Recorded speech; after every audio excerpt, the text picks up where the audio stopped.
Je conserve sous clé au Majestic mes carnets et journaux personnels.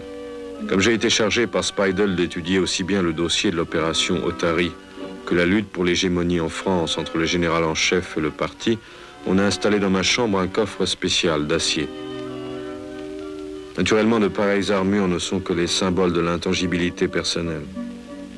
Que celle-ci soit mise en question et les plus fortes serrures sautent. 30 mai 1941. À midi, au Ritz, avec le colonel Speidel, Gruninger et le comte Podewils. Gruninger, qui fait depuis longtemps partie de mes lecteurs, je dirais même de mes disciples les plus doués, tient que vivre à Paris m'aide à me maintenir plus que ne le feraient mes occupations habituelles. Il est bien possible en effet qu'il se cache pour moi dans cette ville non seulement des dons particuliers, mais aussi des sources de travail et d'activité efficaces. Elle est toujours, et dans un sens presque plus essentiel encore que naguère, la capitale, symbole et citadelle d'un grand style de vie transmis par les siècles, et aussi de ces idées qui rallient toutes les intelligences et qui de nos jours font défaut précisément aux nations. Peut-être ferais-je bien de mettre à profit d'abord la possibilité de prendre pied ici. Elle s'est offerte à moi sans que j'y fusse pour rien.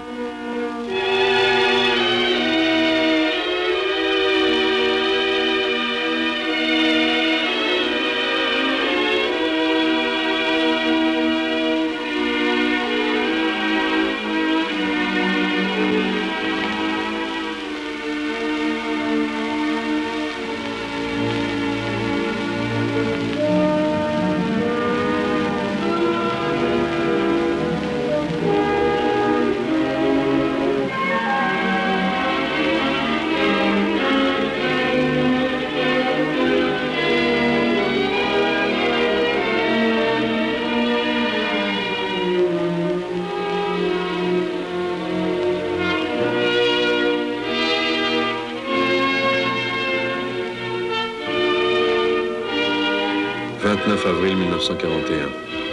Téléphoné à Schlumberger, mais de même que la plupart de mes anciennes relations, il n'est pas à Paris. Paris, 14 juillet 1941. Jour de la Bastille. Les rues étaient très animées. Le soir, comme je traversais la place des Ternes, je sentis qu'on me touchait la main. Un homme qui portait un violon sous le bras gauche me donna au passage une forte poignée de main, tout en me regardant, sans rien dire, mais cordialement.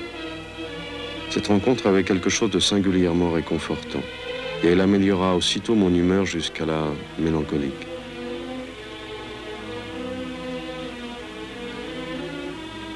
Amitié de la ville, ses rues, ses places, lieux de largesse où des cadeaux vous surprennent. J'éprouve de la joie, surtout à voir les amoureux marcher étroitement enlacés. De temps en temps, ils se penchent l'un vers l'autre pour un baiser.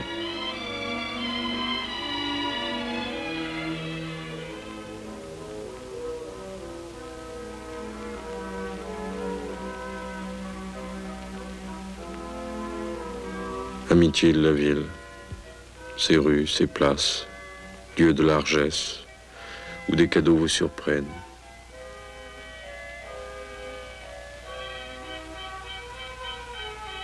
Paris, 20-21 mai 1941.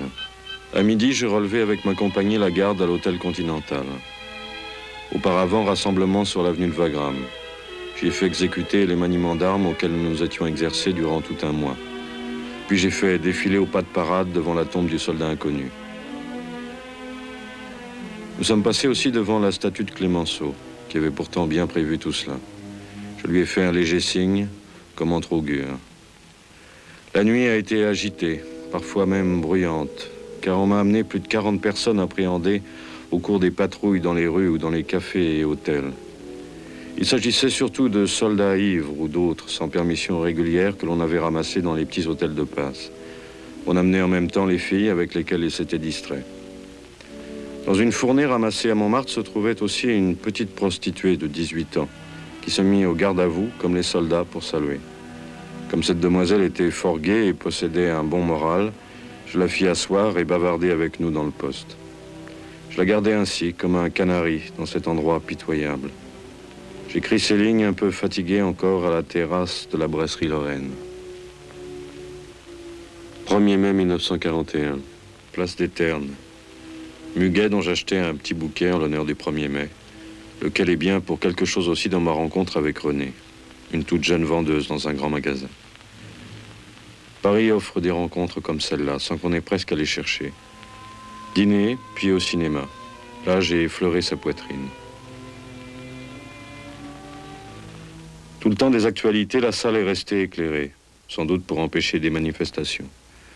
Puis on a montré les offensives en Afrique, en Serbie et en Grèce. Le seul spectacle des moyens de destruction provoquait des cris de frayeur. Les champs d'aviation sont continuellement construits sur la côte de la Manche afin de pouvoir intensifier encore plus les attaques aériennes sur l'Angleterre. Des bataillons de construction de l'aviation collaborent avec le service du travail allemand. De nombreuses et puissantes batteries de l'artillerie côtière allemande dominent toute la Manche. Prends le bas de combat. À étudier les voies par lesquelles la propagande rejoint la terreur. Nous nous sommes séparés devant l'opéra, sans doute pour ne plus jamais nous revoir.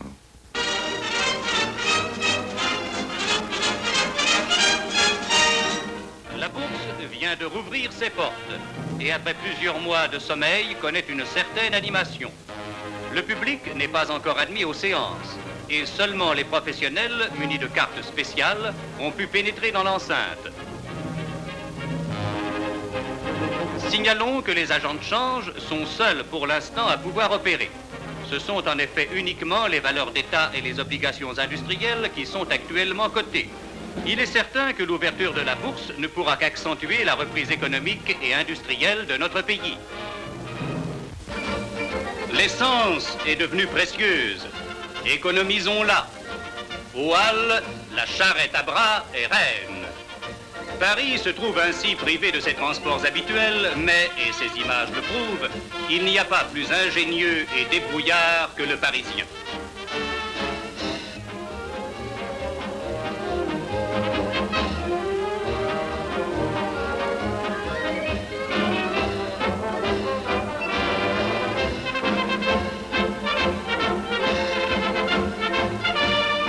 Fort heureusement, le prix de la course est proportionnel au poids du client. À Paris, les élégantes d'aujourd'hui, à défaut de leurs 8 cylindres, ont adopté le vélo-taxi afin d'aller visiter la dernière collection que présente aujourd'hui leur couturier.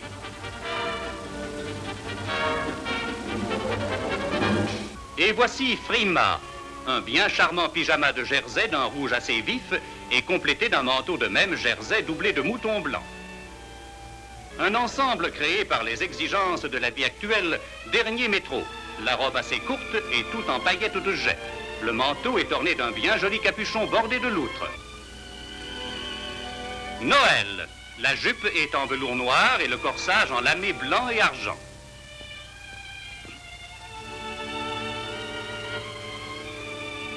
Pour terminer, Espoir. Une robe très jeune en satin blanc dont le corsage est rehaussé par des broderies de perles. Paris, 21 novembre 1941.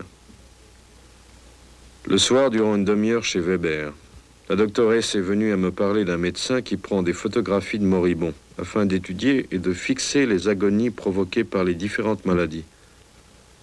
Idée qui m'a paru à la fois rationnelle et repoussante. Pour ces esprits, il n'existe plus aucun tabou.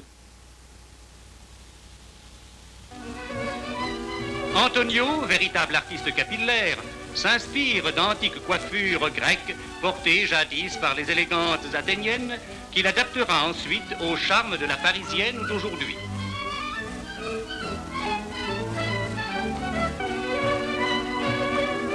Les tendances actuelles restent d'ailleurs dans une note d'élégante sobriété. Voici Sacha Guitry et Geneviève Guitry. Daniel Darieux et Gisèle Préville. Corinne Luchère. André Luguet. Victor Boucher. Fernand Gravet. Charpigny. Spectateurs aujourd'hui, ces grands artistes viennent applaudir leurs jeunes camarades. Le soleil, je le garde, va resplendir à l'avenir. Vive la vie, vive l'amour, soyons gai, chantons toujours. Oui, chantons tous les jours, vive le plaisir de l'amour. Nous voyons ici l'arrivée en gare de trains entiers de pommes de terre provenant d'Allemagne et destinés au ravitaillement de la population parisienne. Souhaitons que cet apport permette d'augmenter prochainement la ration de chacun.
Paris, 29 mai 1941. Au flot de choses adverses qui m'accablent s'ajoute ceci. Qu'on me charge de surveiller l'exécution d'un soldat condamné à mort pour désertion. J'avais d'abord songé à me déclarer malade, mais c'était s'en tirer à trop bon compte, m'a-t-il semblé. Et je me suis dit aussi, peut-être vaut-il mieux que ce soit toi qui sois là, que n'importe quel autre. Et il est certain que j'ai pu, de maintes manières, rendre la chose plus humaine qu'il n'était prévu.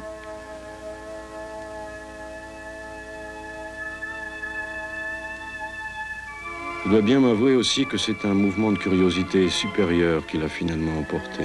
J'ai déjà vu bien des êtres mourir, mais aucun à un moment connu d'avance. Comment se présente-t-elle, cette situation qui de nos jours menace chacun de nous et jette une ombre sur son existence? Et comment se comporte-t-on face à elle?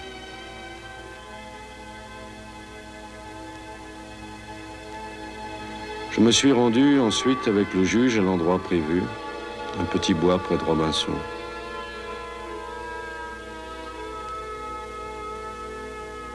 Dans une clairière, le frêne au tronc déchiqueté par les précédentes exécutions.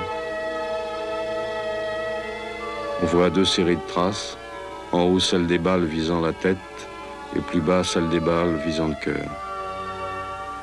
Nous attendons un moment, puis peu avant 5 heures, une automobile arrive par les 3 chemins forestiers.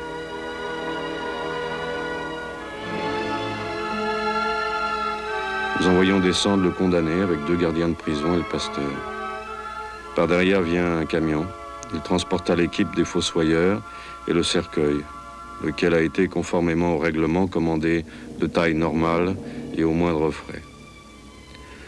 Le condamné se tient droit, c'est un homme bien bâti, et son visage a ces traits agréables qui attirent les femmes.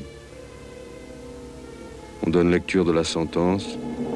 Le condamné écoute avec une extrême attention, et cependant j'ai l'impression que le texte lui échappe. Son regard vient à tomber sur moi et s'arrête une seconde sur mon visage, dans une interrogation intense et pénétrante. Je trouve que l'émotion lui donne quelque chose d'exubérant, de florissant, pour tout dire d'enfantin. Une minuscule mouche danse autour de sa joue gauche et se pose plusieurs fois tout près de son oreille. Il fait un mouvement de l'épaule et secoue sa tête. La lecture de la sentence dure une petite minute. Et le temps, cependant, me paraît extraordinairement long, comme s'il oscillait au bout du pendule allongé. Puis les 2 gardiens le mènent vers le frêne, le pasteur l'accompagne. Je voudrais détourner les yeux, mais je m'oblige à regarder. Et je saisis l'instant où, avec la salve, 5 petits trous noirs apparaissent sur le carton, comme s'il tombait des gouttes de rosée. Le fusillé est encore debout contre l'arbre. Ses traits expriment une surprise inouïe. Je vois sa bouche s'ouvrir et se fermer, comme s'il voulait former des voyelles et parler encore à grand effort. Cette circonstance a quelque chose de confondant, et le temps, de nouveau, s'allonge. Il semble aussi que l'homme devienne maintenant très dangereux. Enfin, ses genoux cèdent, on dénoue les cordes, et c'est alors seulement que la pâleur de la mort se répand sur son visage, tout d'un coup, comme s'il s'y déversait un seau de lait de chaud. Le médecin s'approche hâtivement de lui et annonce « Cet homme est mort ». Retour, en proie à un nouvel accès de dépression encore plus violent. Le médecin-major m'explique que les gestes du mourant n'étaient que des réflexes vides de sens. Il n'a pas vu ce qui m'est apparu clairement, de si affreuse manière. Paris, 10 décembre 1941. Dans les lettres des otages fusillés que je traduis comme documents pour des temps à venir, je suis frappé de voir que les mots qui reviennent le plus souvent sont courage et amour. Plus souvent encore peut-être adieu et espoir. On dirait que l'homme en de telles circonstances sent dans son cœur une surabondance de force généreuse et perçoit clairement que son vrai rôle est celui de la victime, celui du dispensateur. Paris, 1941. Tandem, vélo-taxi. Plus que jamais, la bicyclette mérite son surnom de Petite Reine.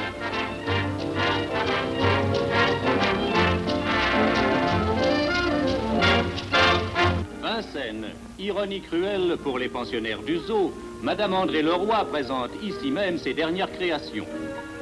Un manteau de panthère des Somalies.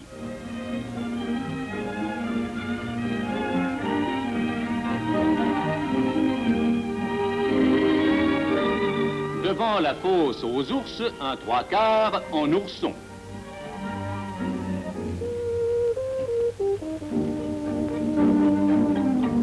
Un manteau de kangourou. Et souhaitons à ce poney de ne pas se transformer un jour lui aussi en manteau.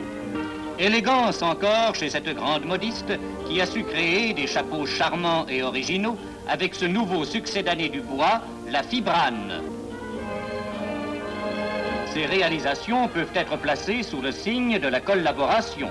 Ingéniosité des chimistes de Lick et Farben, associée à l'habileté des ouvrières parisiennes. Les petites filles d'aujourd'hui, feuilletant l'herbier de leur grand-mère, ont découvert ces délicates fleurs aux tons effacés et ont songé à en garnir leur chapeau.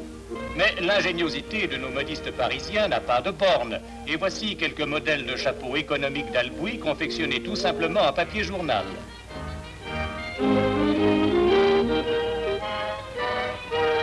C'est peut-être simple, mais il fallait y penser. Et voici les toutes dernières créations que vous porterez cette saison.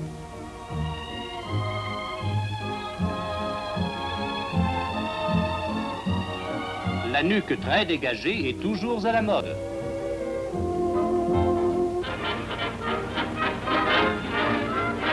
Voici un sac de pierre maçon en paille tressée comportant exactement le piétage de cuir autorisé.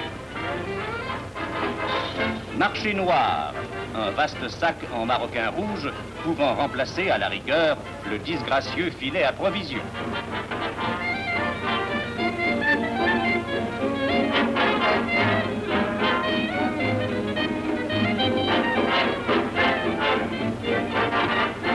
L'emplacement de vos tickets, madame, est prévu dans ce modèle en daim intitulé 5 à 7.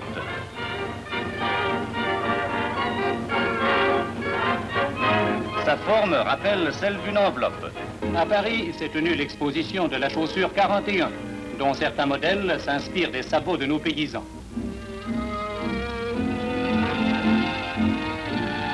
Les chaussures sont toutes ici sans ticket. L'ingéniosité est reine. Nous voyons même la semelle en magnésium.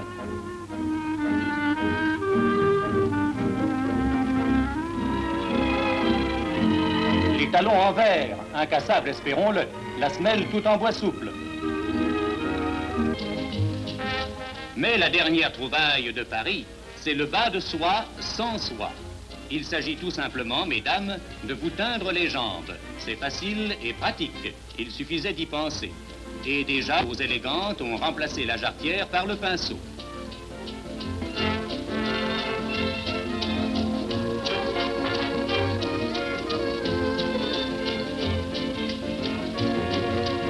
Hélas, un geste très parisien que l'on ne verra plus. L'important c'était drôle. Maurice Chevalier, notre Maurice national, est rentré dans la capitale et a tenu à reprendre aussitôt contact avec les auditeurs de Radio Paris, pour lesquels il chante ses dernières créations. Un poète aurait trouvé les mots qu'il faut, qui aurait rimé ses vœux d'espérance. Moi, mon espoir, c'est que le ciel redevienne beau et qu'on chante en paix dans notre belle France.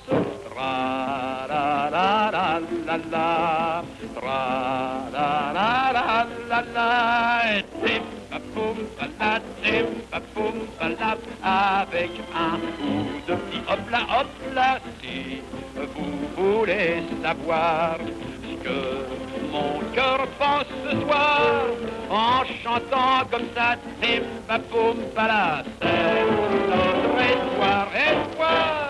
Ce 1er du mois de mai n'est pas seulement la journée du muguet, c'est surtout la fête de l'union et du travail. Dès le matin, 50 000 enfants des écoles ont vendu aux Parisiens plus de 3 millions d'insignes au profit du Secours national Entraide du Maréchal. C'est également aujourd'hui la fête des jeunes. À la représentation du Châtelet sont venus assister M. Lamiran, secrétaire général de la jeunesse, M. Cognac, président de l'Entraide, et M. Charles Magny, préfet de la Seine.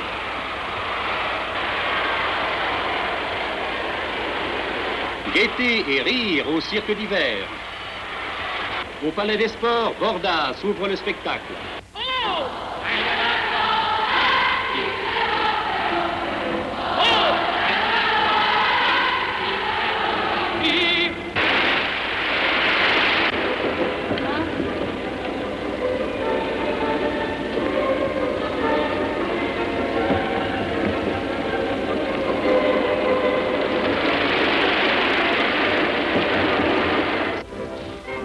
Les courses ont repris à Auteuil. Ce premier beau dimanche de l'année est un prétexte pour les élégantes d'arborer les nouvelles toilettes printanières.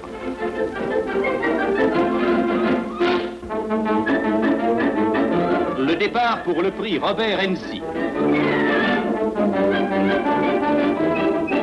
Dès le début, Isaac a pris la tête. Isaac, c'est le nom du cheval et non celui du jockey, s'est jusqu'à présent fait battre avec une constance inquiétante à la fin de chaque course. Mais cette fois, il mène de bout en bout. Et voici notre Isaac passant le premier le poteau d'arrivée. Les actualités mondiales ont pu filmer quelques vues du retentissant procès du juif Tanenzapf, dit Bernard Nathan. C'est pas difficile. Et puis chez nous, là, mais en fait, c'est pas la comédie, c'est la tragédie, quoi.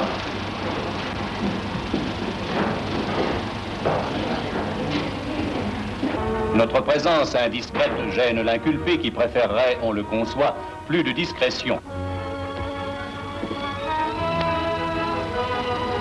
Aujourd'hui, les préliminaires du procès sont terminés et le tribunal pénètre dans le dédale des innombrables escroqueries de Bernard Nathan pour pouvoir, dans 2 semaines environ, prononcer le jugement attendu avec impatience.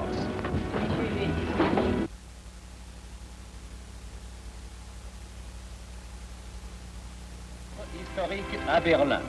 Les représentants de 13 puissances vont apporter l'adhésion de leur pays au renouvellement du pacte anti-Comintern.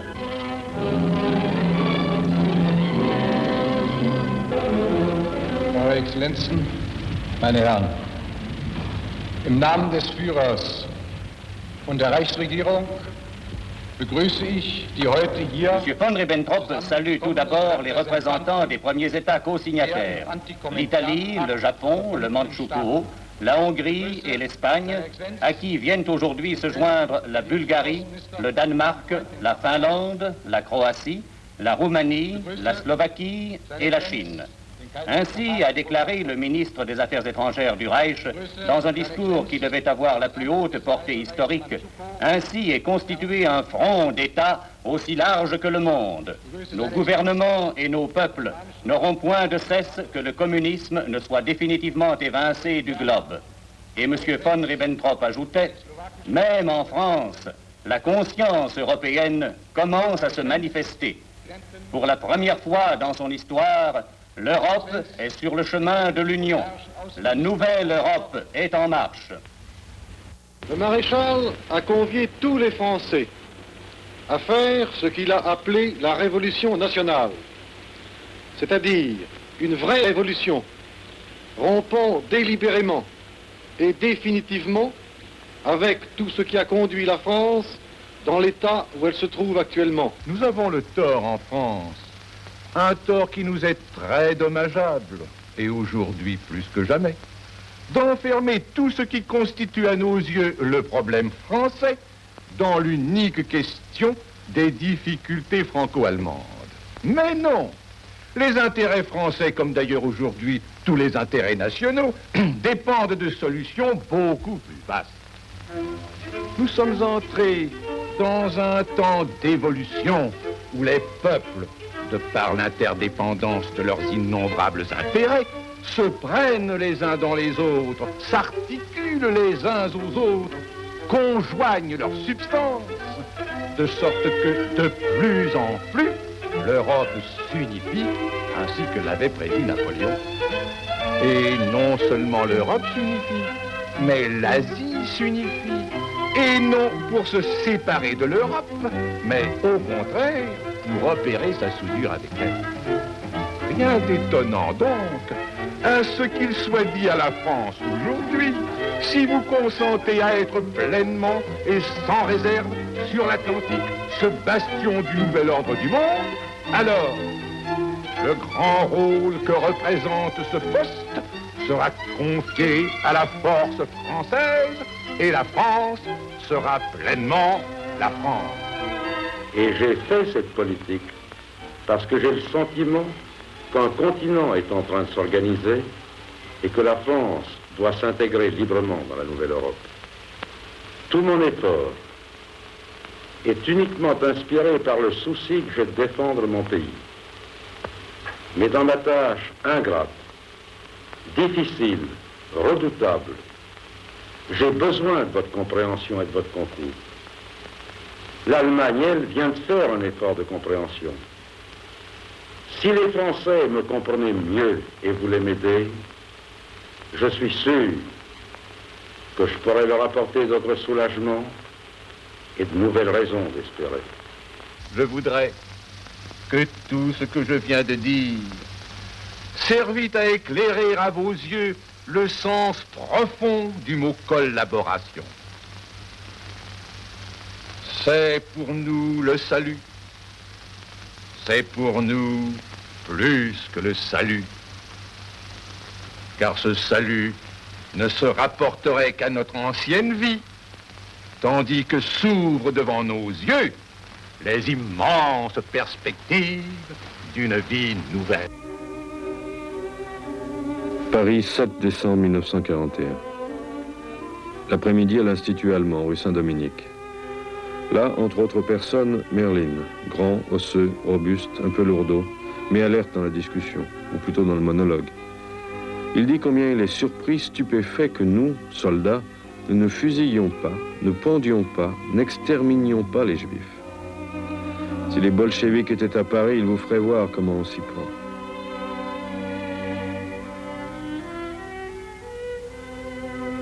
J'ai appris quelque chose à l'écouter parler ainsi 2 heures durant, car il exprimait de toute évidence la monstrueuse puissance du nihilisme. Il est curieux d'entendre de tels esprits parler de la science, par exemple de la biologie. C'est pour eux uniquement un moyen de tuer les autres.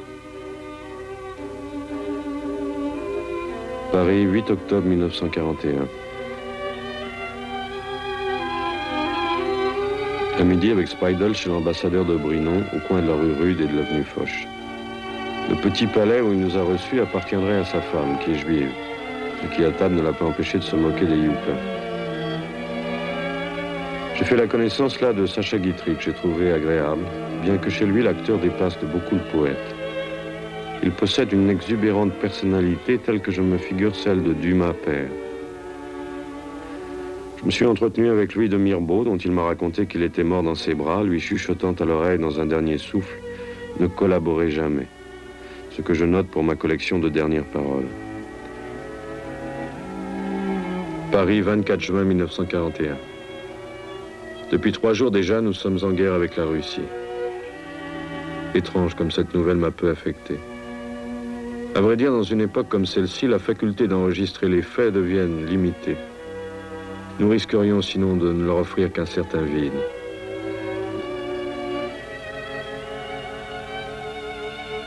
Assis à table à côté de l'actrice Arletty, que l'on peut justement voir en ce moment dans le film Madame sans gêne. Pour la faire rire, il suffit du mot cocu. Aussi ne cesse-t-elle guère ici d'être gaie. Un doigt de Pouilly, Bourgogne, Champagne.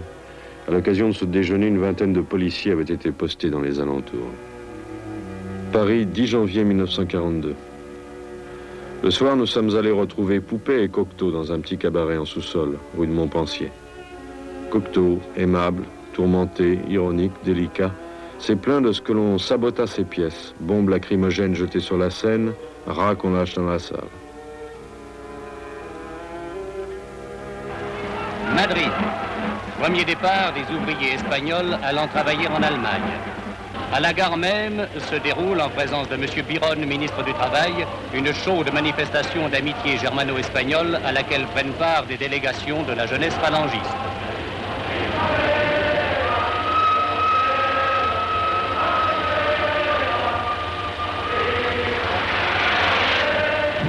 Celui qui cherche du travail peut en trouver en Allemagne. En Belgique, des milliers de travailleurs flamands, après avoir satisfait à un examen technique, s'apprêtent à quitter Anvers pour aller gagner leur vie et celle de leur famille en Allemagne. Beaucoup parmi eux étaient au chômage depuis de longues années.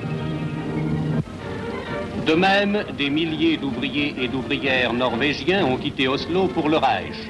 Leur train spécial, placé sur un ferryboat, arrive à Sassnitz.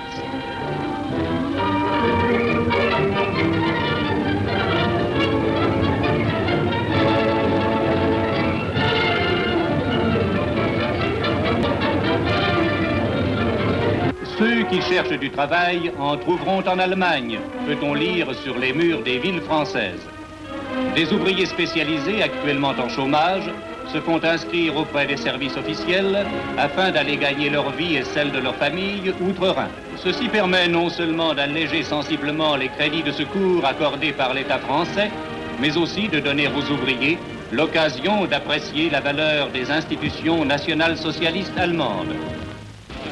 Actuellement, environ 50 000 ouvriers français travaillent momentanément en Allemagne et touchent ainsi un salaire élevé pour leur catégorie. 100 000 ouvriers français travaillent maintenant en Allemagne. Chaque semaine, 4 trains quittent la capitale et se dirigent vers les grandes régions industrielles allemandes. Aujourd'hui, à la gare du Nord, le général conseiller de guerre Michel a tenu à venir serrer la main du 100 000e ouvrier français, M. Édouard Lefebvre.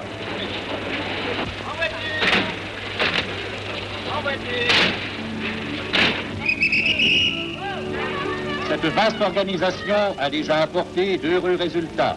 Lutte contre le chômage, compréhension mutuelle des travailleurs des deux pays. Luttant contre ce chômage, la collaboration économique franco-allemande s'intensifie. Et à Dijon, voici le départ du 150 000e ouvrier pour l'Allemagne.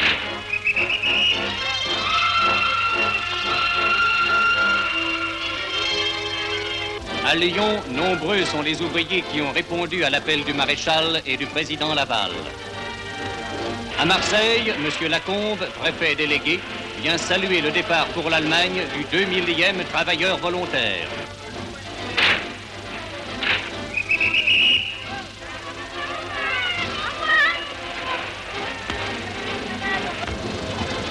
À Paris, les jeunes du maréchal ont eux aussi répondu présent.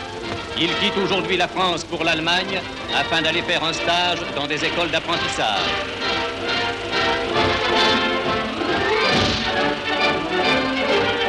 La grande relève est commencée. Grâce à ces départs, des milliers de prisonniers retrouveront leur foyer, leur ferme, leur champ. Voici un reportage sur la vie des jeunes travailleurs français en Allemagne. Le groupe est déjà installé dans le centre qui lui a été affecté. Ici, les futurs ouvriers spécialisés commencent à apprendre leur métier. Ils s'initient, se familiarisent avec les tâches qui leur incomberont. Le travail dans les ateliers d'apprentissage sous la conduite de contremaîtres expérimentés.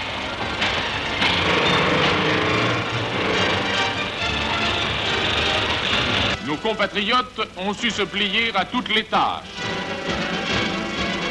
Ici, une équipe de boulangers fabrique chaque jour du pain pour plusieurs milliers d'ouvriers. Les jeunes gens partis faire leur service du travail ont chaque semaine plusieurs heures de cours qui vont leur permettre, la pratique aidant, d'apprendre rapidement la langue allemande. Le rapport quotidien de leur chef.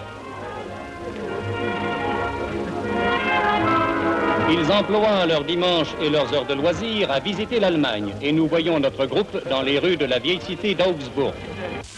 À Berlin, représentation de music-hall pour les ouvriers français. La trépidante Marguerite Gilbert. Je vous demandais à partir du deuxième de chanter tous les totos avec moi. Ça vous va? Y a-t-il des chanteurs? Faites-vous la voix. Ah, mais il y a beaucoup là. Je vais me promener avec Toto, qui m'emmène dans sa petite Toto, qui s'éveille de bonheur, Toto. Alors ça jeune tous les Toto, il gratte les os. Dans l'assistance, Daniel Darieux, Viviane Romance et Albert Préjean. C'est un total et même des Toto dans la petite. Au stade olympique de Berlin, 9 septembre 1942. Benoît Méchain a parlé ensuite du recrutement de 650 000 travailleurs que l'Allemagne exige de la France, ainsi que des possibilités et des inconvénients que présente pareille chose. Il a cité parmi ces derniers le risque croissant de catastrophe qu'entraînerait pour l'Europe centrale une telle accumulation d'individus déracinés pour des motifs purement techniques et qui serait dangereuse pour la France, ne fût-ce qu'en raison du voisinage des deux pays. Paris, rue Jean Bouton, près de la gare de Lyon, chez un ouvrier français rentré récemment d'Allemagne. Le travail se terminait le samedi à 13h30. L'après-midi, je partais soit à la douche, soit au bain, soit même à la piscine. Après cela, je rentrais chez moi. J'habitais une chambre qui m'était louée par un vieux ménage, puisque le mari avait 76 ans et sa femme 74. Ces personnes étaient réellement très gentilles et me dorlotaient comme si j'avais été leur propre fils. Semaine d'entraide d'hiver à Paris. Des milliers de bonnes volontés ont répondu à l'émouvant appel adressé par le maréchal Pétain. Paris, 4 juillet 1942. Le soir à la Tour d'Argent, où Henri IV déjà mangeait des pâtés de héros, et d'où l'on voit la Seine et ses îles comme du dining room d'un grand avion. On a l'impression que les personnes attablées là-haut, consommant les sols et les fameux canards, voient à leurs pieds avec une satisfaction diabolique, comme des gargouilles, l'océan gris des toits sous lesquels vivotent les affamés. En de telles époques, manger bien et beaucoup, donne un sentiment de puissance. Solidarité, entraide, mot d'ordre de la France d'aujourd'hui.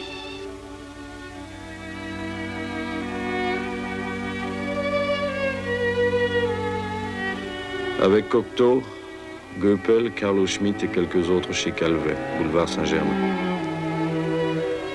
On dit que depuis qu'on stérilise et tue les aliénés, le nombre de nouveau-nés atteints de maladies mentales s'est multiplié. De même, avec la répression de la mendicité, la pauvreté est devenue générale. Et la décimation des Juifs entraîne la diffusion des caractères juifs dans le monde entier. Par l'extermination, on n'efface pas les prototypes, on les libère plutôt. Fête de l'émure avec massacre d'hommes, d'enfants, de femmes. On enfouit l'effroyable butin, viennent alors d'autres lémures afin de les déterrer. Ils filment, avec une affreuse satisfaction, ces tronçons déchiquetés et à demi décomposés, puis les uns montrent aux autres ces films. Quel étrange grouillement se développe dans la charogne. Paris, 7 juin 1942. À midi chez Maxime, où j'étais invité par Paul Morand. Nous avons parlé, entre autres choses, des romans américains et anglais, notamment de Moby Dick et de Un cyclone à la Jamaïque. Puis de Barbe Bleue et de Landru, qui, dans une banlieue de Paris, a tué naguère 17 femmes, trouvées en uniforme. Paris, 18 août 1942. Acheter un agenda dans une papeterie de l'avenue de Wagram. J'étais en uniforme. Une jeune fille qui servait les clients m'a frappé par l'expression de son visage. Il était évident qu'elle me considérait avec une haine prodigieuse. Le sculpteur officiel du Reich, Arno Breker, met la dernière main dans son atelier aux œuvres qui doivent bientôt être envoyées à Paris, où, on le sait, il travailla durant plusieurs années. À Paris, quelques jours plus tard, au musée de l'Orangerie, inauguration de l'importante exposition, en présence de messieurs Abel Bonnard et de Brinon, monsieur Benoît Méchin, monsieur Scapini. Quelques œuvres d'où se dégage une forte et humaine puissance. Ainsi que l'a déclaré en substance monsieur Benoît Méchin, nous savons que le temps viendra où, au lieu des douloureux et angoissants problèmes qui forment aujourd'hui la trame des rapports franco-allemands, nous n'aurons bientôt plus que des rencontres pacifiques et fécondes, comme celles qu'il nous est aujourd'hui donné de vivre.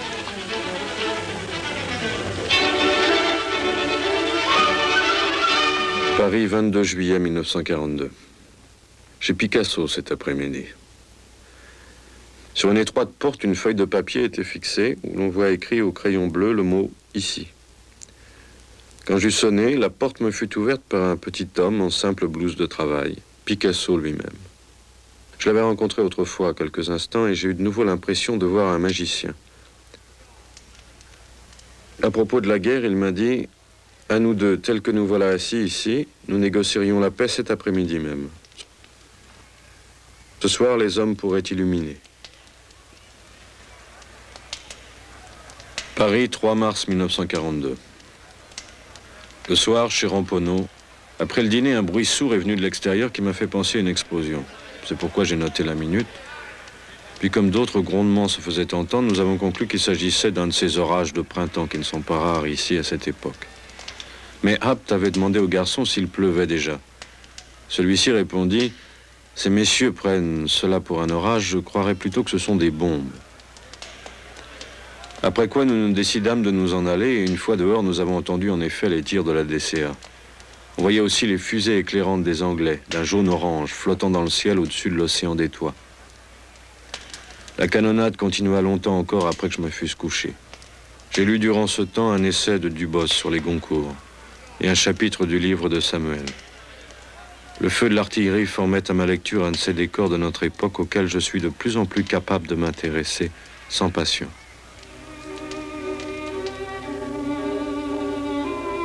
Paris, 4 mars 1942. L'attaque de nuit qui visait particulièrement les usines Renault a fait jusqu'à présent 500 morts, en majeure partie des ouvriers. Bien que de grandes usines et 200 maisons d'habitation aient été détruites, l'événement vu de notre quartier avait plutôt l'air d'un jeu de lumière sur un théâtre d'ombres chinoises.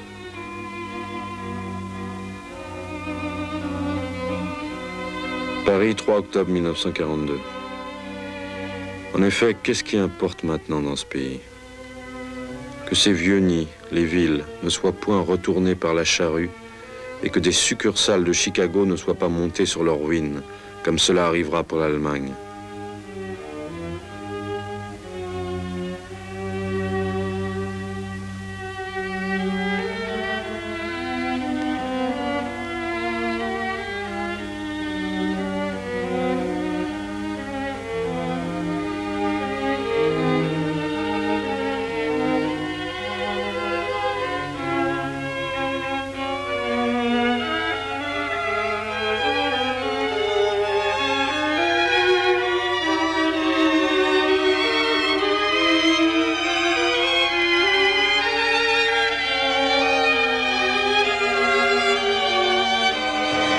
Fait unique dans l'histoire des peuples, des prisonniers permissionnaires arrivent dans leur patrie.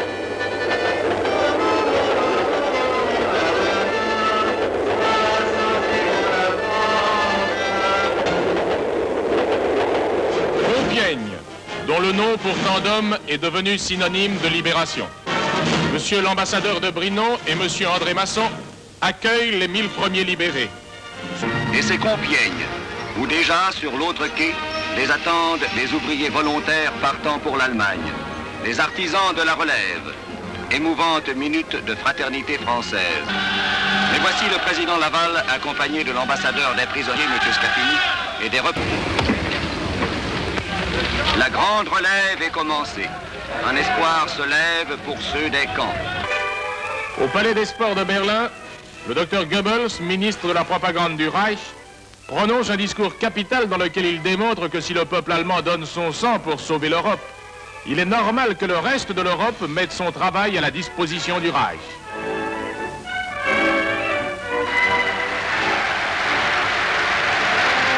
Seid ihr entschlossen, dem Führer in der Erkämpfung des Sieges durch dick und dünn und unter Aufnahme auch der schwersten persönlichen Belastungen zu folgen?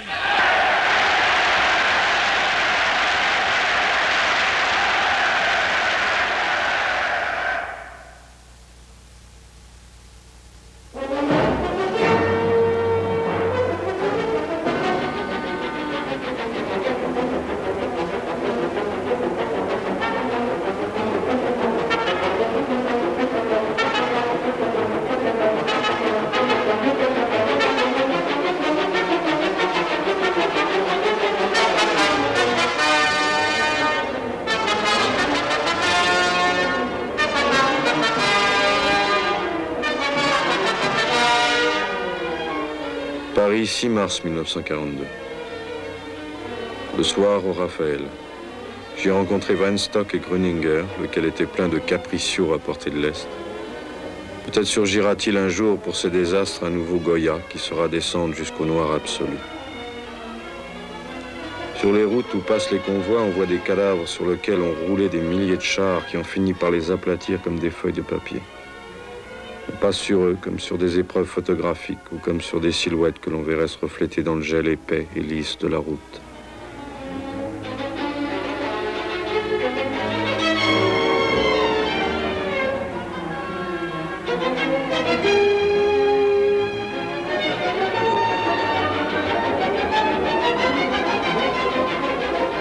Avant d'éteindre la lumière, lecture, comme chaque soir, de la Bible, où je suis arrivé à la fin des livres de Moïse. J'ai trouvé là cette terrible malédiction qui m'a fait songer à la Russie. Les cieux au-dessus de ta tête seront d'airain et la terre sous tes pieds sera de fer.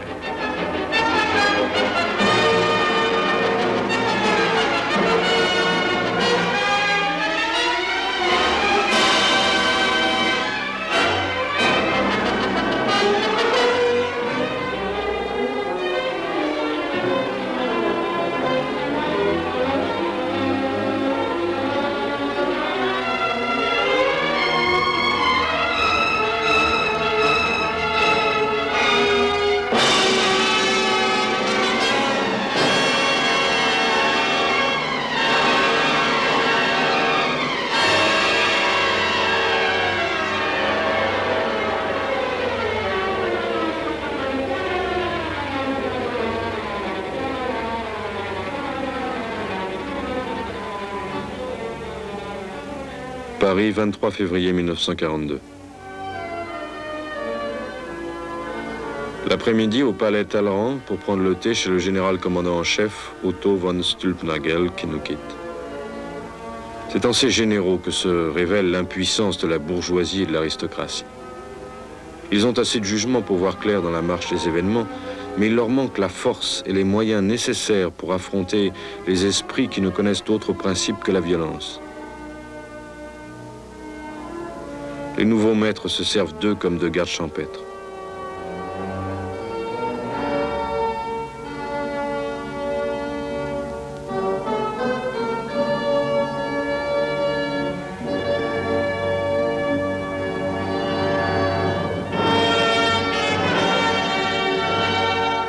Mal dormi. Une agitation légère mais étrange me réveille de bonne heure. On a l'impression que le corps veut dire quelque chose, veut nous parler. Très mal dormi, ce qui sans aucun doute doit être attribué à la maladie. Violente crise pendant la nuit. On ne peut pourtant pas se faire porter malade au moment de partir pour la Russie. La frousse.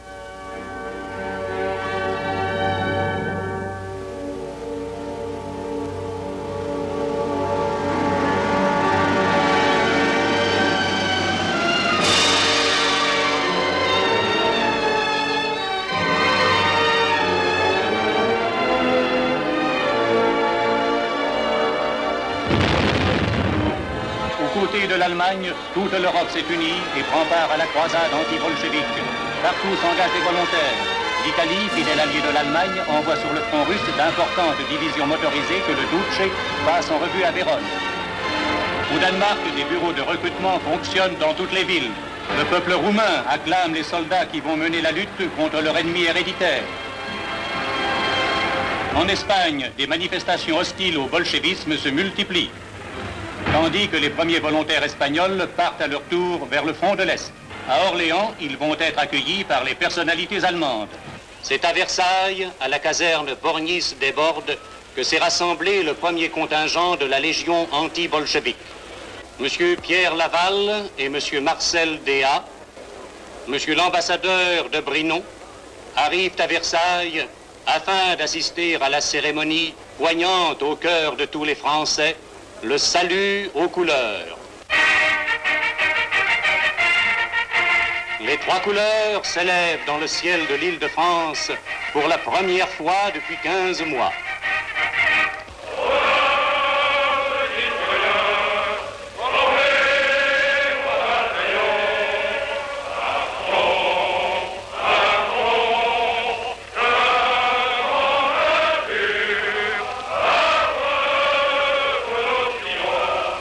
C'est cette minute même qu'un misérable a choisi pour attenter au jour du président Laval et de M. Marcel Déat.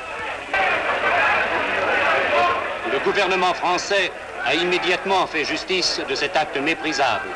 La Légion des volontaires français contre le bolchevisme s'est constituée.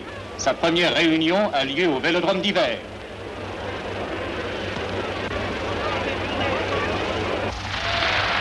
L'exposé de Marcel Déat. Le salut de la France devait être confié à l'effort privé, à l'effort volontaire des légionnaires. Je suis sûr que cela, vous l'accomplirez ensemble jusqu'au bout et que la France sera sauvée. Clémenty. Ce n'est pas la France qui a été battue, ce n'est pas le peuple français, c'est la bande de salauds, de juifs et de capitalistes qui nous dirigeaient. La lutte qui est ouverte contre le bolchevisme doit se terminer par son écrasement. Sans l'écrasement du bolchevisme, pas d'Europe.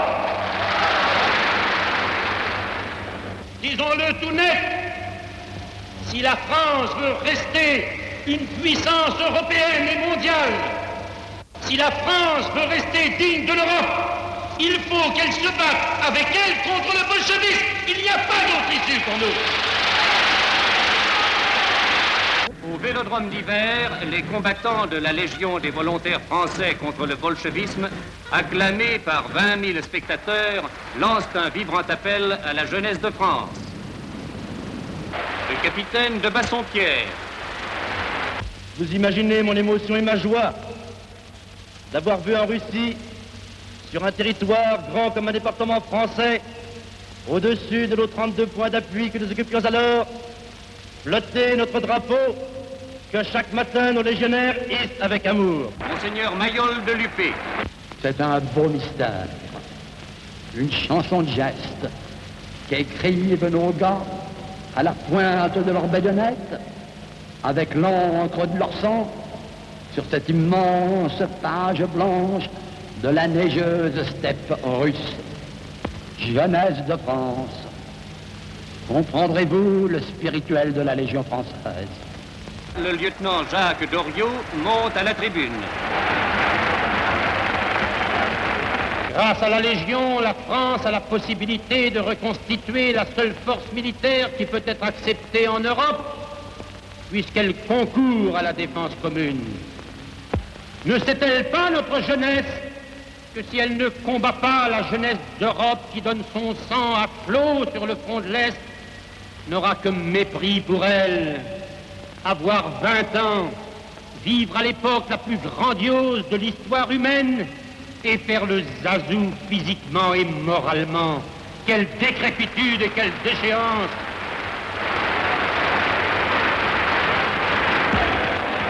Paris, 8 février 1942. Il ne fait aucun doute qu'il existe des individus qu'on doit tenir pour responsables du sang de millions d'êtres. Et ces individus sont avides de sang répandu comme les tigres. Indépendamment de leurs bas instincts, il y a chez eux une volonté satanique, une froide jouissance à voir périr des hommes et peut-être même l'humanité. Il faut aussi que l'on sache que nombre de Français approuvent de tels projets et sont avides de prendre du service comme bourreau. C'est seulement ici, chez nous, qu'existent les forces capables d'empêcher, ou du moins de retarder, l'union de ses partenaires. Mais il faut agir en cachant complètement son jeu. Il importe avant tout d'éviter toute apparence d'humanité. Cela équivaudrait à montrer du rouge à la bête.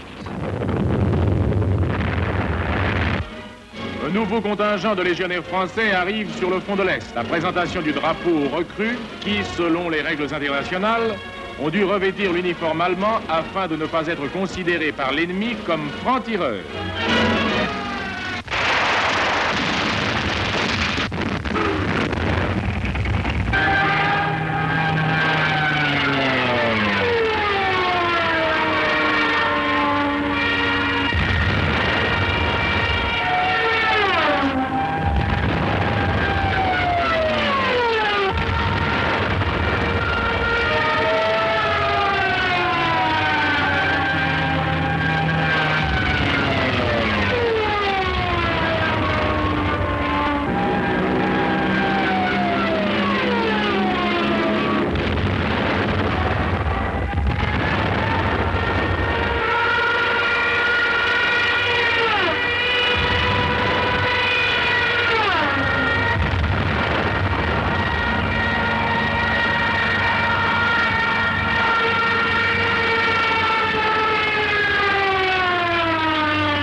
Rostov, 22 novembre 1942.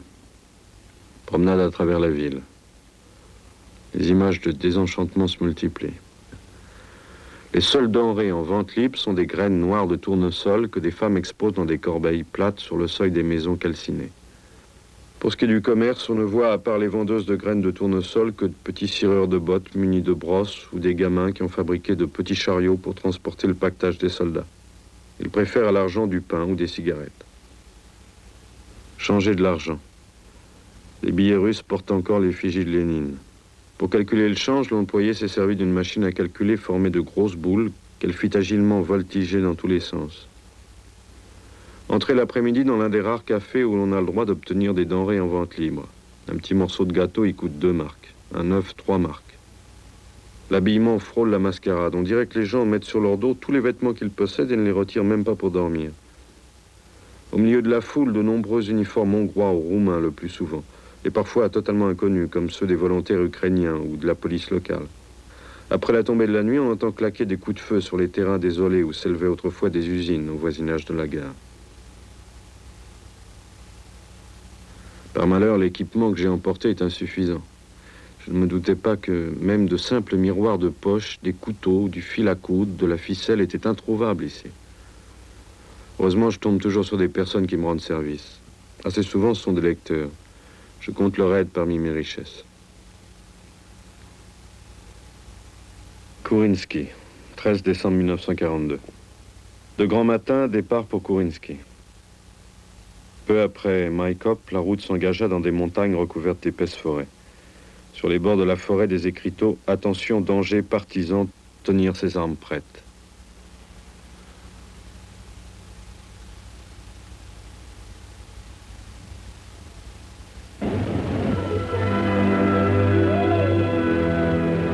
Voici la prison de la ville où les exécuteurs soviétiques commirent des crimes odieux. Au moment où les troupes allemandes entraient dans les faubourgs, les bolcheviks, désireux d'effacer les traces de leur forfait, tentèrent d'incendier le bâtiment.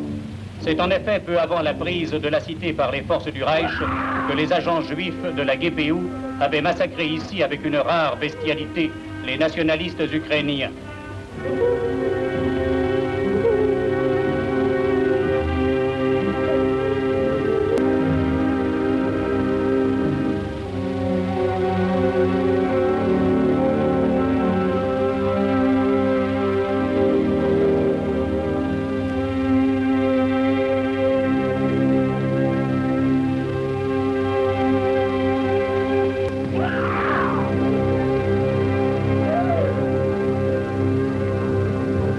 Dans la cité dévastée par les Rouges, seule, sur l'ordre du commissaire général du GPU, la synagogue a été épargnée.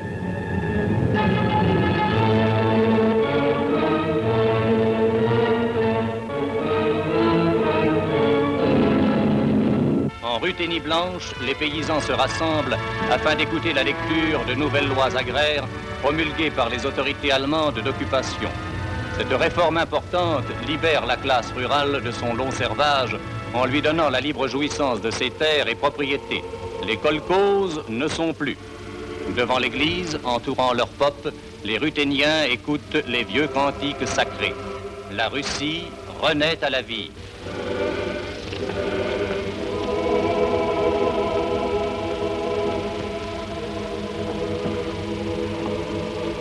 Koutaïs, 31 décembre 1942. Le soir, on fêta la Saint-Sylvestre au quartier général. Malheureusement, les conversations d'usage provoquèrent en moi un malaise. Le général Müller nous fit, par exemple, le récit des monstrueux forfaits auxquels se livrèrent les services de sécurité après la prise de Kiev. On évoqua aussi, une fois de plus, les tunnels à gaz où pénètrent des trains chargés de juifs. Ce sont là des rumeurs, mais des meurtres sur une grande échelle doivent sûrement se commettre. Je songeais alors au brave potard de la rue La Pérouse et à sa femme, pour qui il s'était tant inquiété jadis. Quand on a connu des cas individuels et qu'on soupçonne le nombre de crimes qui s'accomplissent dans ces charniers, on découvre un tel excès de souffrance que le découragement vous saisit. Je suis alors pris de dégoût à la vue des uniformes, des épaulettes, des décorations, du vin, des armes, choses dont j'ai tant aimé l'éclat. La vieille chevalerie est morte, qui au temps des guerres impériales, et même encore pendant la Grande Guerre, conférait à la puissance de la noblesse. Les guerres d'aujourd'hui sont menées par des techniciens. Vorochilovsk, 7 janvier 1943. À l'état-major, l'atmosphère était plus lourde que dans la troupe. C'est certainement dû au fait qu'ici, on a une vue d'ensemble de la situation. Les encerclements provoquent un état d'âme que l'on ignorait dans les précédentes guerres de notre histoire. Une sorte d'engourdissement par le froid qui correspond à l'approche du zéro absolu. Et ce n'est pas la perspective, si horrible qu'elle soit, de périr dans le gel et la neige au milieu d'un entassement de cadavres et de moribonds. Il s'agit bien plutôt de l'état d'âme des hommes qui croient que l'anéantissement est total. La population, elle aussi, est agitée. Les marchandises stockées apparaissent sur le marché. La valeur des billets de banque s'élève. Les billets russes sont recherchés par les paysans qui doivent rester ici. Les billets allemands le sont par les citadins dont une partie doit suivre la retraite.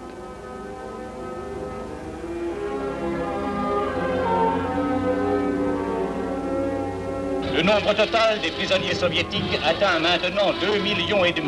Parmi eux, que de faces de Mongols, de Tartares, de Kalmouks, ainsi que l'a déclaré le Führer dans son récent discours, nous ne savions pas combien était formidable le danger.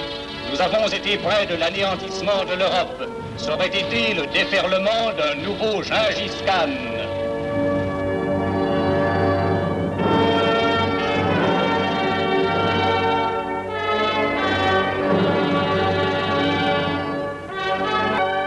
Note. Les prisonniers russes que sur l'ordre de Maïveg, on avait triés dans tous les camps pour aider aux travaux de reconstruction, spécialistes du forage, géologues, ouvriers des huileries du voisinage, furent réquisitionnés dans une gare par une troupe combattante pour servir de porteurs. Sur les 500 hommes de ce groupe, 350 périrent sur les bords des routes. Et sur le chemin du retour, 120 de ceux qui avaient été épargnés moururent d'épuisement, si bien qu'il ne resta que 30 survivants.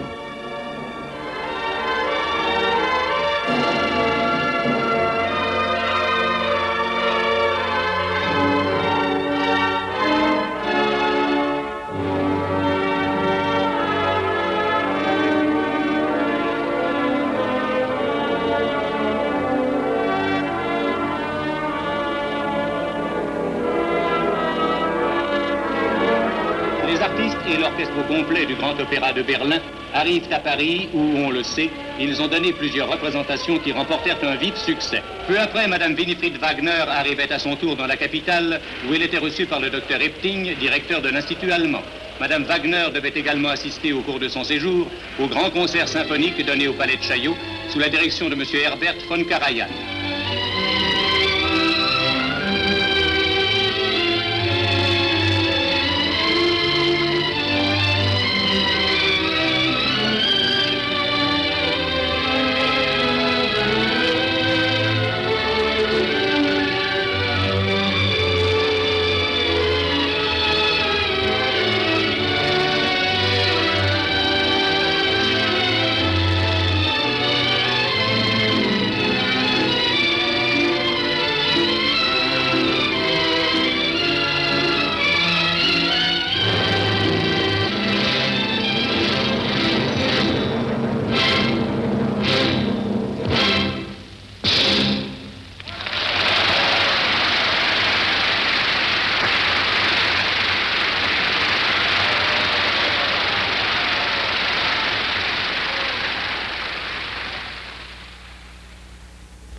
Paris.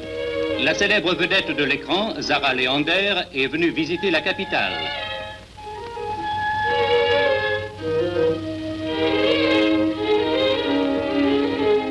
Les artistes parisiens, parmi lesquels on reconnaissait M. Jean Cocteau, Mme Cécile Sorel et M. Saint-Granier, ont accueilli la célèbre star au cours d'une cordiale réception organisée par Paris Midi au bar de Paris Soir.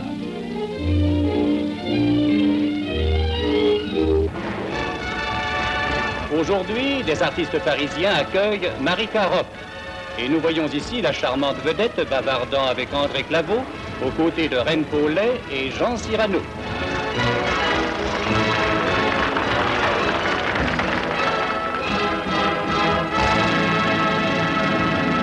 Franz Lehár à Paris.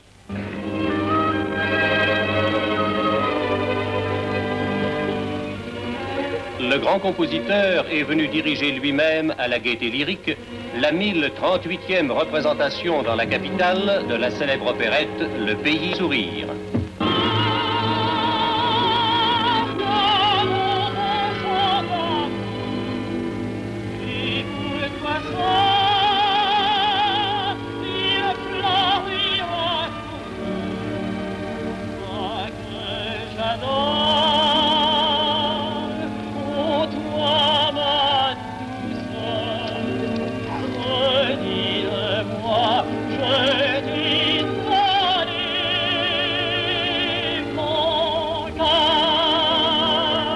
Au palais de Chaillot, le célèbre compositeur Franz Lehár a donné un festival au cours duquel il a conduit un orchestre composé de 200 musiciens de l'armée, de l'aviation et de la marine allemande.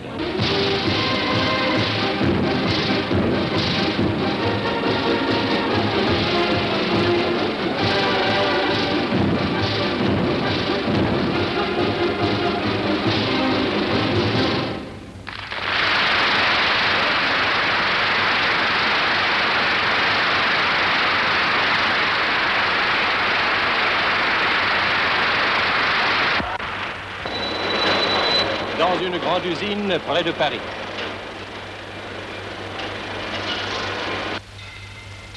Devant les ouvriers, l'orchestre philharmonique de Berlin est venu donner sous la direction de Clemens Krauss un grand concert symphonique.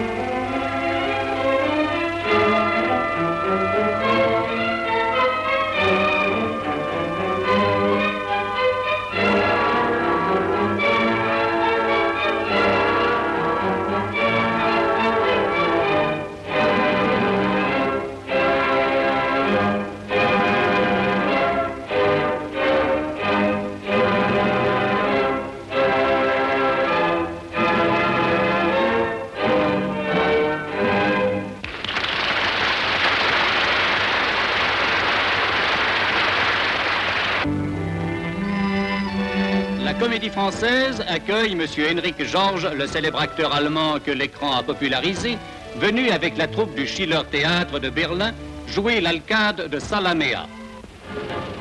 M. Henrik Georges a été reçu à l'Institut allemand où il a lu des poèmes de Goethe et Schiller. Le voici ensuite en conversation avec son Excellence M. Otto Abetz, avec M. Alphonse de Chateaubriand,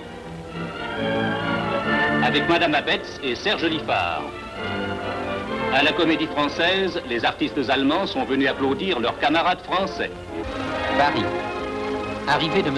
Heydrich, général des SS, chef de la sûreté, représentant du Reich à Prague, chargé par le chef des SS et de la police allemande, M. Himmler, d'installer dans ses fonctions M. Oberg, général de division des SS et de la police en territoires occupés. On sait que la Commission internationale de la police criminelle a pour président M. Heydrich et que la France a toujours été représentée à cette commission. Le général a profité de son séjour à Paris pour recevoir M. Bousquet, secrétaire général à la police, et M. Hiller, secrétaire général à l'administration. M. Heydrich a également pris contact avec M. Darquier de Pellepoix, qui vient d'être nommé commissaire général aux questions juives, ainsi qu'avec M. de Brinon.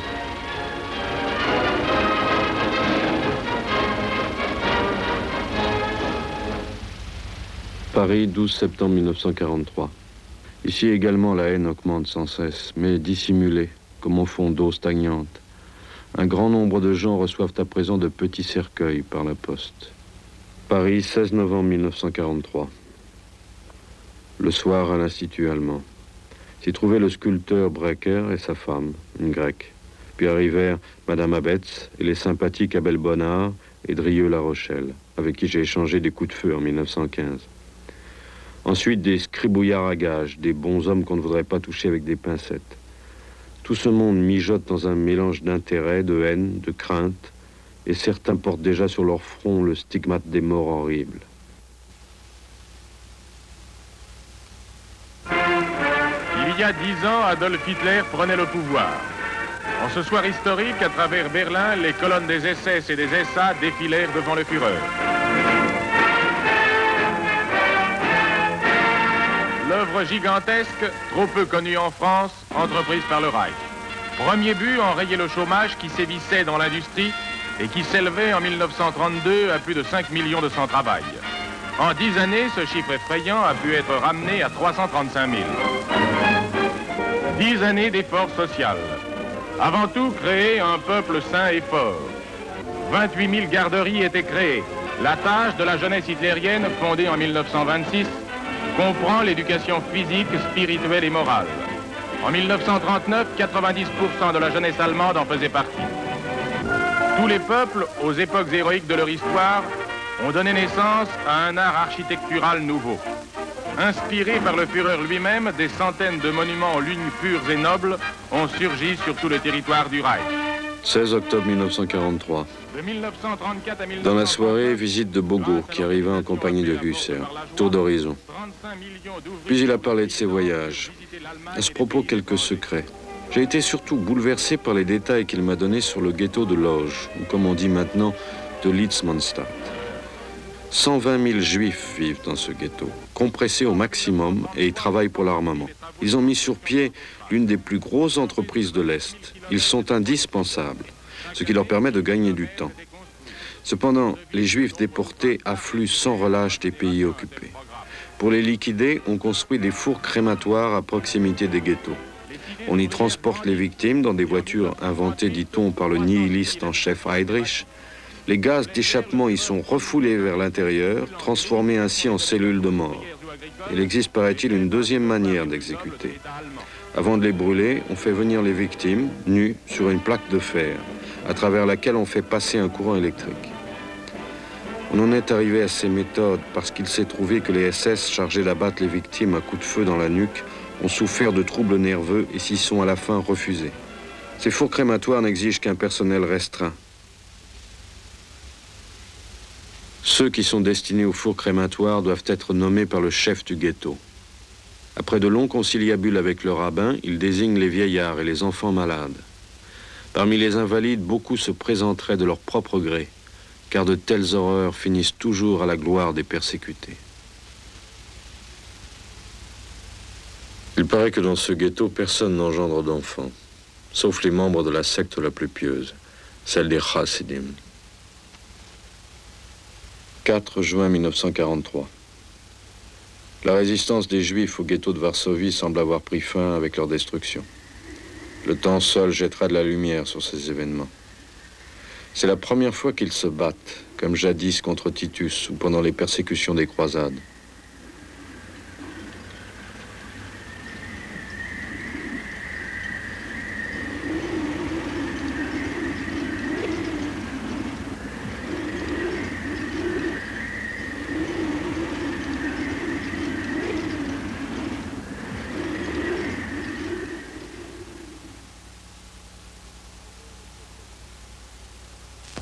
Envers et contre tous, la voix de la France restera entendue de nos compatriotes d'au-delà des mers.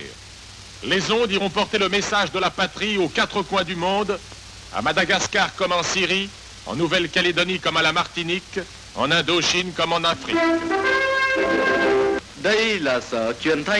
L'Indochine, terre fidèle qui est la plus éloignée de nous, la plus isolée et qui nous est demeurée loyale dès le premier jour de l'épreuve, l'Indochine écoute les paroles d'encouragement que la France et le maréchal ne cesseront jamais de lui adresser. Madagascar, terre meurtrie, qui a lutté pied à pied avec ses seules forces contre un ennemi dont l'objectif n'était hélas que trop clair, a arraché à notre France cette belle colonie que Gallieni avait su lui donner. La métropole parle aux Malgaches. Elle leur rappelle les bienfaits qu'elle leur a prodigués. Elle leur dit que la France n'oublie pas leur loyauté et leur fidélité. L'Afrique noire, terre trahie par ceux qui avaient charge de la garder. La France dit aux Sénégalais, aux Soudanais, à ceux de toute l'Afrique équatoriale et occidentale, à ceux de l'Afrique du Nord, de garder au fond de leur cœur leur amour et leur confiance, comme nous-mêmes nous gardons l'espoir et la volonté de les regrouper un jour, sous l'égide du maréchal, dans notre France une et indivisible. La voix de la France n'est pas morte. Mes chers amis, pour la 4e fois, la France célèbre dans l'épreuve et la tristesse un Noël de guerre. Les événements m'obligent à donner à mes vœux l'accent d'une suprême exhortation. Ce soir, je m'adresse à vos cœurs de Français. Entendez votre chef, qui ne veut être dans le grave et solennel silence de cette veillée qu'un Français qui souffre comme vous, avec vous. Malgré tant de désastres, je garde ma foi dans l'avenir de la France. Mais je vous supplie, Français, de renoncer aux stériles discussions des vaines rivalités, aux haines mortelles. Dans le malheur qui nous accable, tendons-nous des mains fraternelles. Écoutez un homme qui n'est là que pour vous et qui vous aime comme un père. Une fois de plus, je vous adjure de penser par-dessus tout au péril de mort que courrait notre pays si sur lui s'abattait la hideuse guerre civile ou si triomphait le communisme et sa barbarie païenne. Héritier d'une vieille civilisation, fier de notre passé, dédaigneux des menaces qui voudraient nous rayer du nombre des grandes puissances, nous pouvons hautement proclamer notre volonté de vivre, notre foi dans l'avenir et notre espoir que la paix sera rendue un jour aux hommes de bonne volonté. Grenoble, où sévit le terrorisme, a été le théâtre d'un grave attentat. La poudrerie de la ville a sauté. Des morts, des blessés, 2000 sinistrés, tout un quartier détruit ou gravement endommagé.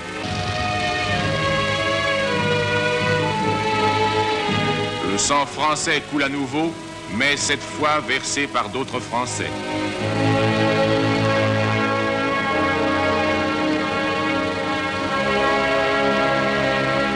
En Haute-Savoie, près de la Roche-sur-Foron, d'après les renseignements recueillis, se trouveraient enterrés ici les corps de 7 inspecteurs et commissaires de police enlevés le 8 janvier dernier par un groupe de maquisards. C'est ce prisonnier qui a indiqué à la police l'emplacement de la fosse tragique de La Roche-sur-Foron. Les journalistes et les GMR montent vers la clairière où furent découverts les corps des inspecteurs mis à mort par les terroristes. Les corps apparaissent. Tous sont atteints de balles tirées dans la nuque, selon la méthode mousquetaire.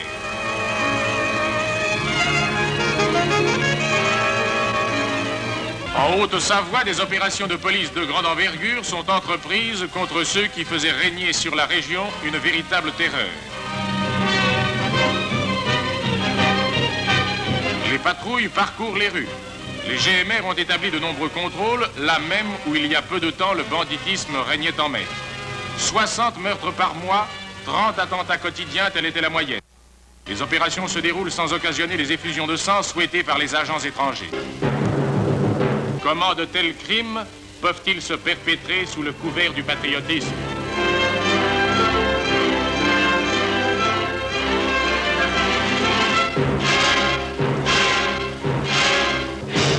Ce n'est pas en prévision des grosses chaleurs que Madame fait tondre son fidèle compagnon. C'est pour se faire une robe. Mais oui, nous aurons tout vu. On fait maintenant du tissu en poil de chien.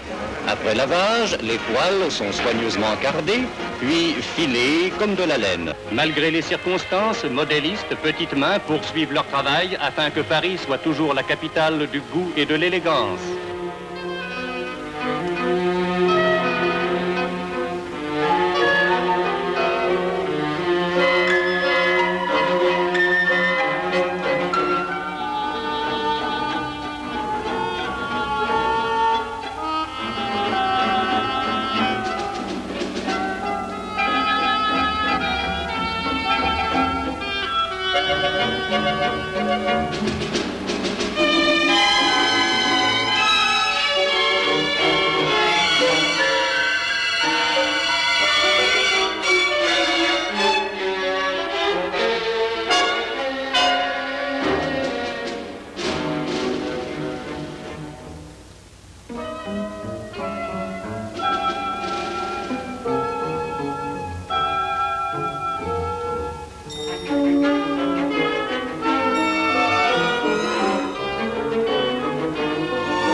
Achtung, Achtung!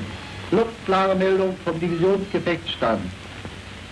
Die Spitzen der gemeldeten feindlichen Verbände haben sich der Reichshauptstadt so weit genähert.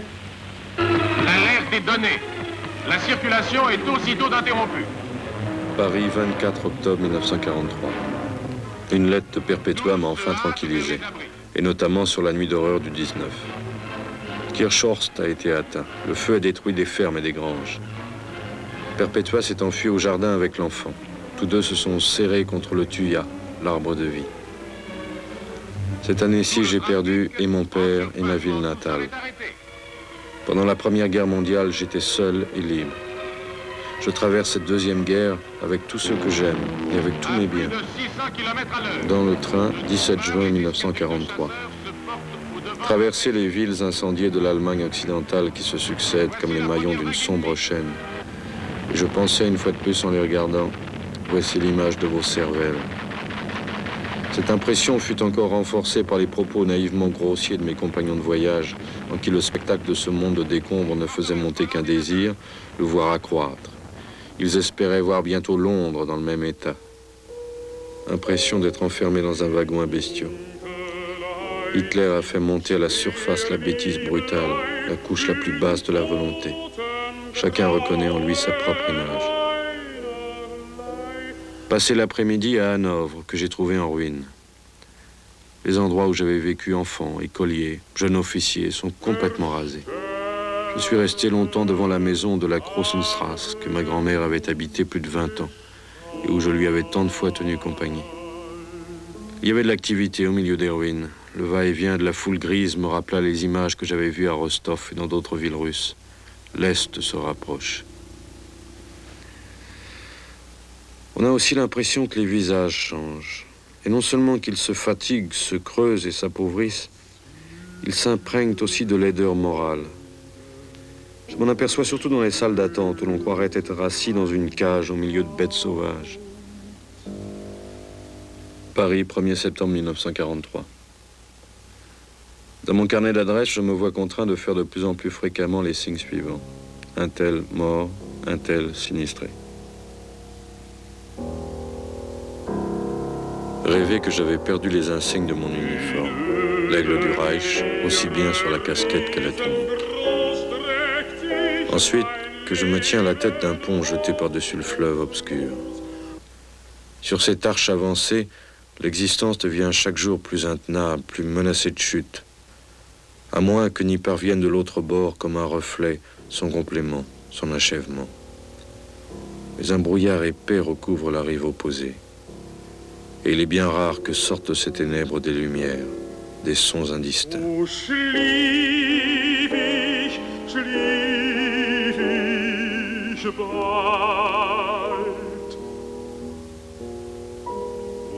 Paris, 21 juillet 1944. L'attentat a été connu hier soir. La situation, déjà extrêmement dangereuse, entre dans une phase encore plus aiguë. L'auteur de l'attentat serait l'un des comtes Stauffenberg. Ceci confirmerait mon idée qu'à de tels tournants, l'aristocratie la plus ancienne entre dans le combat. En outre, il est de plus en plus difficile de garder le masque. Je me suis laissé entraîner ce matin dans une discussion avec W, qui a qualifié cet événement d'incroyable saloperie. Et pourtant, j'ai depuis longtemps la conviction que ces attentats changent peu de choses et surtout n'arrangent rien. Paris, 22 juillet 1944. Neuhaus m'a pris la terrible nouvelle. Hier, en route pour Berlin, Heinrich von Stupnagas s'est tiré une barre de le revolver, mais s'est manqué et a perdu la vue. La chose a dû se passer à l'heure même où il m'avait invité à dîner chez lui pour philosopher un peu. Un petit trait qu'il peint tout entier et qu'il ait songé dans ce désordre à décommander le repas. Quelle victime, une fois encore.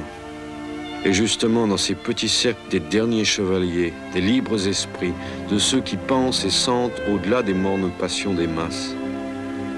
Mais les aveugles haïssent ceux qui œuvrent pour eux à la lumière.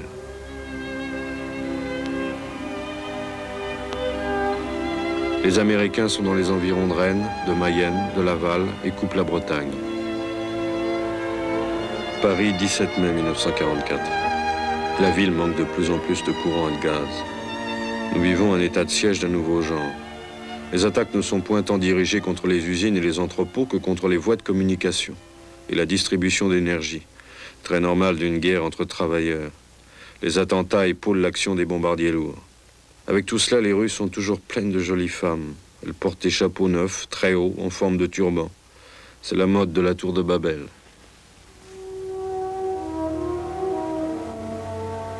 Paris, 27 mai 1944. Alerte, passage d'avion.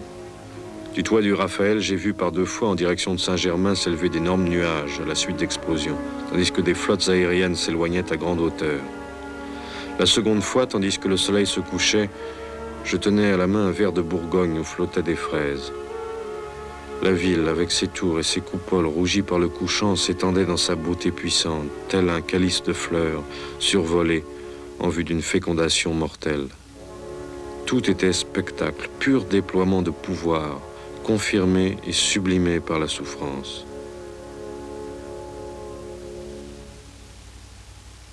Paris, 12 mai 1944. Dans le métro, les Parisiens sont maintenant stupéfaits de rencontrer des Mongols en uniforme allemand. Des tribus entières de fourmis jaunes sont ainsi absorbées. De telles formations échappent totalement aux normes habituelles. Elles seraient inconcevables sous un pouvoir autre que despotique.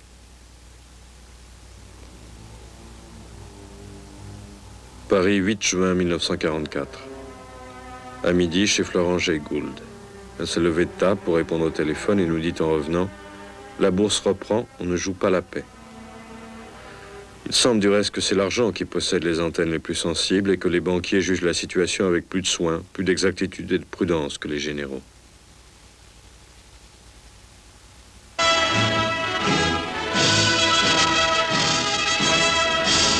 Du Cap Griné John Emery, fils de l'actuel secrétaire d'État britannique pour les Indes, a pu contempler son pays natal qu'il entend sauver du bolchevisme destructeur.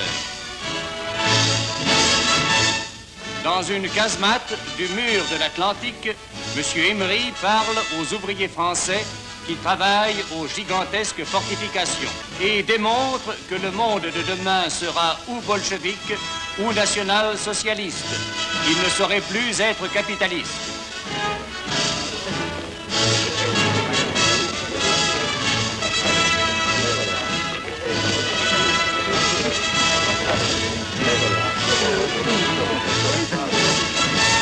Dans la banlieue de la capitale, dans les quartiers meurtris, les habitants ont déserté leurs demeures en ruine.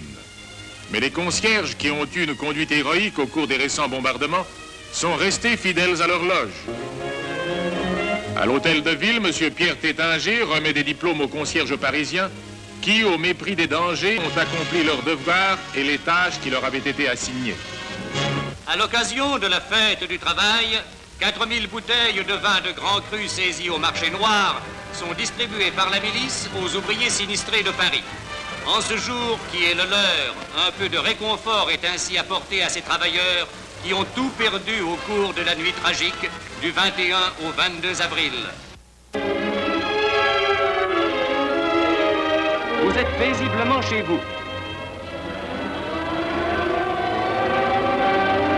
Au premier signal, apprêtez-vous. Fermez les compteurs, ouvrez les fenêtres. Mettez dans une valise vos papiers de famille et quelques provisions et descendez sans vous affoler dans les abris. Dans votre cave, ayez préparé eau potable, médicaments, lampes, sifflets, couvertures. N'oubliez pas les pelles et les pioches. Il est absurde de jouer au fanfaron. Descendez dans les abris. À 2 pas du bassin des Tuileries, Mignon est représenté en plein air. Et le dimanche, la foule se presse sous les ombrages. C'est une tradition dans la capitale. Les Parisiens savent s'adapter aux circonstances. Il n'y a plus d'électricité et nombreuses sont les salles qui ont percé leur toit et organisent des spectacles à ciel ouvert. Théâtre et music-hall ne veulent pas abdiquer. Et quand il pleut, on ouvre son parapluie. Mais la capitale pense aussi à protéger ses œuvres d'art contre les dangers de bombardement. Les célèbres chevaux de Marly sont descendus de leur socle. De même, le Mercure de Coisvox et les statues des Tuileries sont placés dans les tranchées pour y attendre des jours meilleurs. Le transport du bétail par camion et par wagon est pratiquement devenu impossible. Comment, dès lors, ravitailler la capitale en viande? Paris, 30 juillet 1944.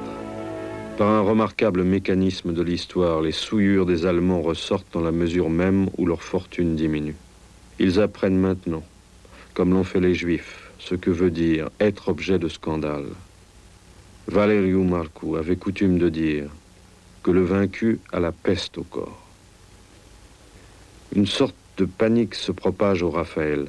Arrivent des bons hommes qui ne sont plus des supérieurs au sens ancien du terme, mais des commissaires, et extirpent radicalement les dernières traditions demeurées vivantes à l'armée depuis le temps de Frédéric Guillaume Ier. Visite d'adieu ce soir chez Salmanov. Le coiffeur qui me coupe les cheveux depuis des années paraissait avoir lui aussi le sentiment qu'il le faisait aujourd'hui pour la dernière fois.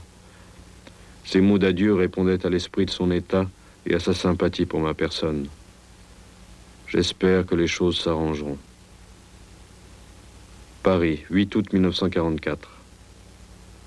Une fois encore sur la terrasse du Sacré-Cœur. Regard d'adieu à la grande ville. Je voyais les pierres vibrer au soleil brûlant, comme dans l'attente de nouvelles étreintes de l'histoire.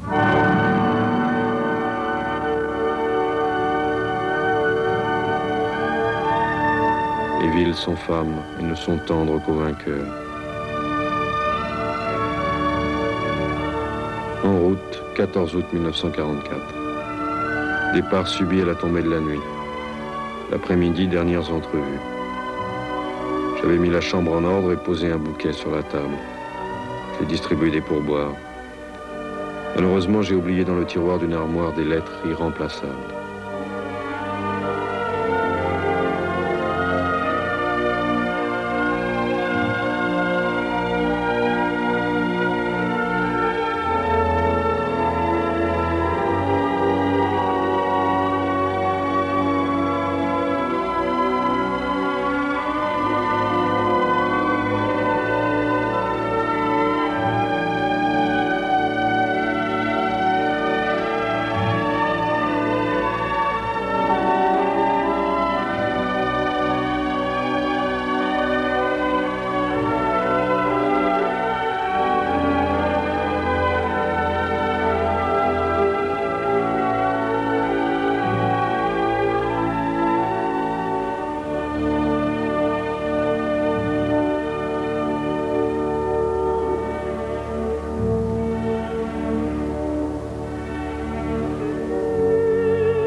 Si tout s'est passé autrement, la faute en est aux forces conservatrices qui voyaient certainement où l'on allait.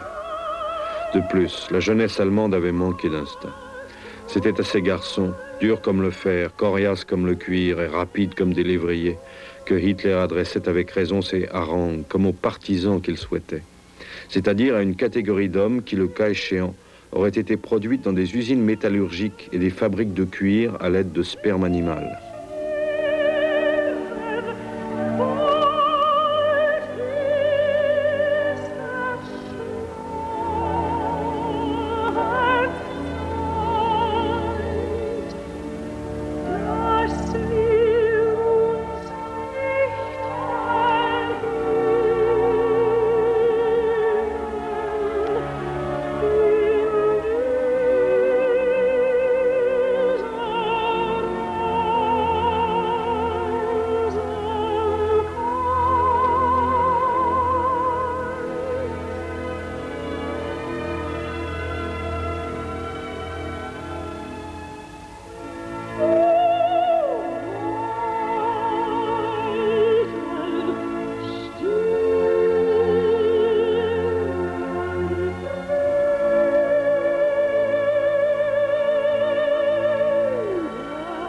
Kirchhorst, 11 avril 1945.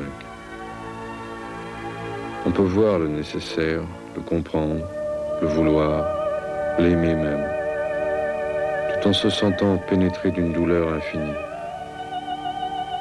Il faut le savoir lorsqu'on veut saisir le sens de notre époque et de son humanité. Quelles sont dans ce jeu les douleurs de l'enfantement? Quelles sont celles de l'agonie? Peut-être sont-elles identiques. Ainsi, quand le soleil se couche, il se lève, en même temps, sur d'autres mondes.